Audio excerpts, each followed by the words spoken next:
me with your hands, where does stressful thoughts affect your muscles? 1, 2, 3, show. Okay, backs, we got necks, shoulders. Do I have any jaws in the room? And do I have any low backs in the room? Do I have any kind of irritable bowels in the room? Do I have any feet that are really hurt at night? Let me tell you, every muscle, it's equal opportunity, the entire body. I watch people in airports, great place to witness mind-body interactions when people come racing in half naked from going through, through the whole security thing. They've got their belt over one shoulder, they've got their shoes in the other hand, their pants are undone, they're racing in, right? You've seen that? They get there to their gate. And I don't know why they always put in a diagonal line, but it isn't a diagonal line. It's written in red and it says canceled. And then I just watch. And I see what's going to happen. I see people's feet just like this.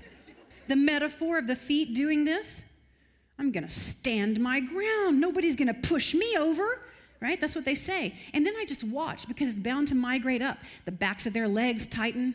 Their butt tightens. They're probably good belly dancers. Sometimes one butt cheek more than the other. And then I know they have pain on that one side. I can tell all about their history. And then their shoulders tighten and their stomachs grip and they make fists. Their necks tighten up, their jaws tighten up, their forehead kind of screws up. And they come up to the counter and they say, I have got to get to Columbia. I'm giving a speech tonight. You've got to get me there. And it doesn't help, does it? So they take their belt and they grab their shoes and their computer bag over their shoulder and they drag the other carry-on and they get to the other gate area and they sit down and they put their shoes on and they put their belt back on and they get on the airplane and they're going to Columbia and they're thinking, I have got to relax. And so they try to think happy thoughts because they think the stress is in their mind. But it's not in their mind, is it? It's in their body, right? Stress is everywhere. It's everywhere. It affects your muscles. It affects your nervous system. As soon as you have a stressful thought, it may not even happen. In fact, does it usually happen? Look, you're women. I know the truth of it. We are so creative at creating disaster and panic stories that never in a million years are really going to happen, don't we? Come on, agree with me. We do. We create just so many. So our body interprets it all as real, and it changes our nervous system, and it starts overstimulating like the gas pedal of our nervous system. And our poor brakes, we try to brake, but we keep the gas pedal on the whole time. And then it changes the chemistry in our brain and body.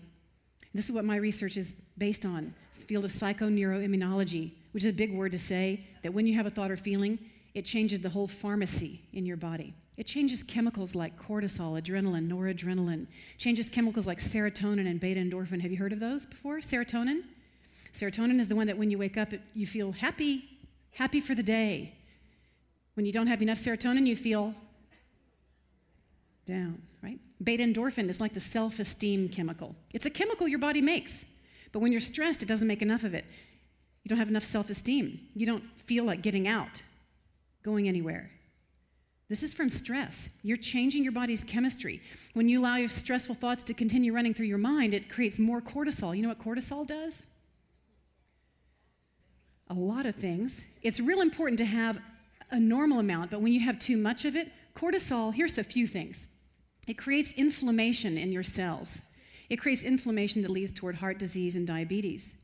Cortisol also chemically mediates the drive to eat carbohydrates and fat. So if you allow stressful thoughts in your mind, you may feel the drive into your kitchen at night, looking in the cabinets. You're the one that bought it. Why are you looking? You're just shuffling through like don't you know what's in there? And you don't even know why you're there, but you're driven in there. You're driven to seek. Has anyone had that experience? Cortisol. Cortisol, interestingly, not only drives you to seek carbohydrates and fat, when you take them in, guess what? It inhibits fat metabolism.